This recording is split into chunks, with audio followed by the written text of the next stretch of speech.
Types होती हैं, लेकिन आज जिस टाइप से मैं आपको सिखाऊंगी, अगर आप एक ही बार वीडियो देखिएगा आपको जल्दी से याद हो जाए। चले आज हम आपको इंग्लिश सिखाते हैं। चलिए अब हम शुरू करते हैं। मैं गमगीन हूँ। I am gutted. ठीक है। Fair enough. मैं नहीं समझी।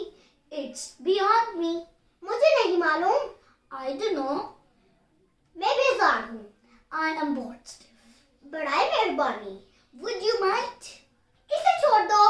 Give it up. मेरी बात गौर से सुनो। Read my lips. लगे रखो। Carry on. समझदार बनो। Be gentle. So this is the sentences and we hope that you all are now easily जो आप सब लोग समझ चुके होंगे। I hope that because आज के जो sentences थे वो easy भी थे।